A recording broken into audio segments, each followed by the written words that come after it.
नमस्ते, मेरा नाम है शिवम और आप देख रहे हैं सरल भारत न्यूज। सरल भारत न्यूज पर आप सभी का बहुत बहुत स्वागत है। सरल भारत न्यूज की टीम आज कोटा पहुंची, जहां से हमने खास बातचीत की लोकसभा स्पीकर श्रीमान ओम बिरला जी से।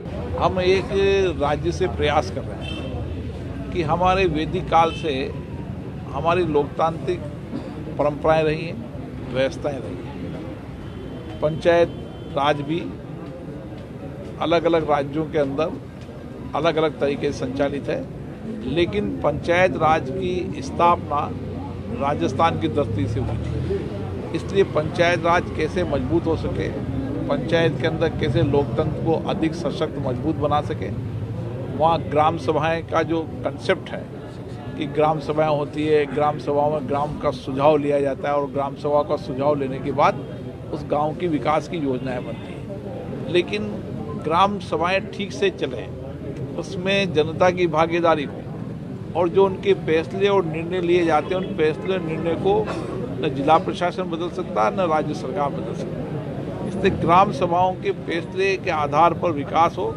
जिसमें जनभागीदारी हो, ताकि हमारा लोकतंत्र सशक्त और मजबूत होगा।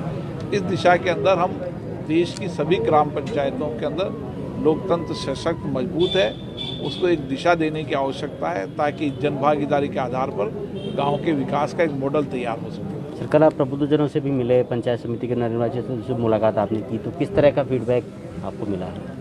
निश्चित रूप से मैंने कल पंचायत समिति में आग्रह किया कि अपनी अपनी पंचायत समिति में एक व्यापक कार्य योजना बनानी चाहिए कि जो गाँव सबसे पिछड़ा हुआ है विकास की दृष्टि से, उसको हम विकास वाले गांव के समकक्ष कैसे ला सकते हैं। अगर पंचायत समिति सभी ग्राम पंचायतों से मिलकर योजना बनाती है और जो पिछड़ा गांव है उसको अग्रिम पंक्ति विकास के गांव के समकक्ष जो कमी है वो पंचायत करे, विधायक से चर्चा करे, सांसद से चर्चा करे, एक सामूहिक प्रयास से उस गाँव के मूलभूत सुविधाओं का विकास हो सके और विकास की दृष्टि में समकक्ष खड़ा हो सके। क्योंकि देश के प्रधानमंत्री जी का ये मानना है कि जो अति पिछड़े जिले हैं, उन अति पिछड़े जिलों को विकास के समकक्ष जिलों के आधार पर खड़ा करें। यही मॉडल हमें ग्राम पंचायत गांव पे भी लागू करना पड़ेगा। गांव के इस मॉडल को हम लागू करेंगे, जो गांव पिछड़ा हुआ है उस पिछड़े गांव को अग्रिम पंक्ति के जो विकास का गांव उसके समकक्ष खड़ा करते हैं। उसमें जो जो कमी है उस कमी को पूरा करने के लिए वहाँ कैंप लगाएंगे, अधिकारियों को वहाँ बिठाएंगे और वहाँ सभी व्यापक योजना बनाएंगे ताकि संपूर्ण गांव विकास की दृष्टि से आगे की ओर आ सके। यानी ये माना जाए सर कि कोटा में आगामी दिनों में पंचायती राज को लेकर, ग्राम स्वराज को लेकर नवाचार देखने को मिल सकते हैं। ग्राम सभा को लेकर केवल कोटा बूंदी में नहीं, हमारी प्रयास है कि देश की संसद और विधानसभाएं मिलकर किस तरीके से प्रदेशों के अंदर, देश के अंदर लोकतंत्र सशक्त मजबूत होने की दिशा में काम कर सकें। इस दिशा के हमने, जब हम केवड़िया गुजरात में बैठे थे, जब भी हमारी चर्चा हुई थी कि किस तरीके से हम संविधान को जाने अभियान चलाएं, किस तरीके से लोकतंत्र को सशक्त मजबूत करने के लिए व्यापक अभियान चलाएं। और इसके लिए राज्य की विधानसभाएं वहाँ की सरकारों से, विधायकों से चर्चा करके इसकी योजना बनाएगी। उसका एक ब्लूप्रिंट हम प्रयास कर रहे हैं। उत्तराखंड में इसकी पहली शुरुआत करेंगे, उसके बाद अन्य राज्यों के अंदर इसकी शुरुआत करेंगे।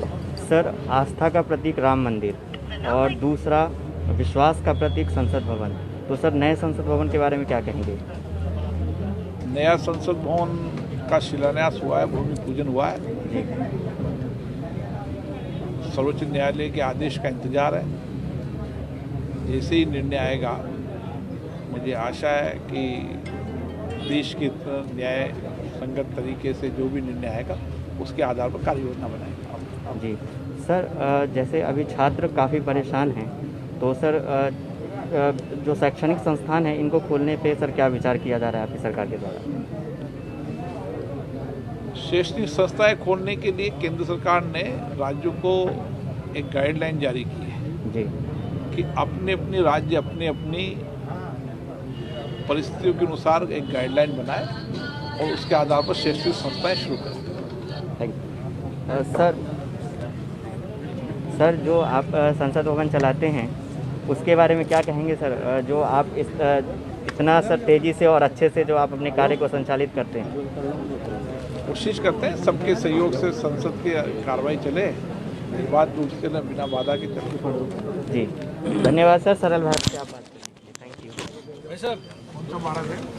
सरल भारत न्यूज़ है सर, सिविल सेवाओं की तैयारी कर रहे छात्र छात्राओं के द्वारा तैयार किया गया प्लेटफॉर्म है जिसका सेंटर प्रयागराज है और सर हम उसी से जो है संबंधित हैं और मैं सर आपके संसदीय क्षेत्र से ही हूँ। तो सर आपका बहुत बहुत धन्यवाद सर, आप हमारे साथ बात की।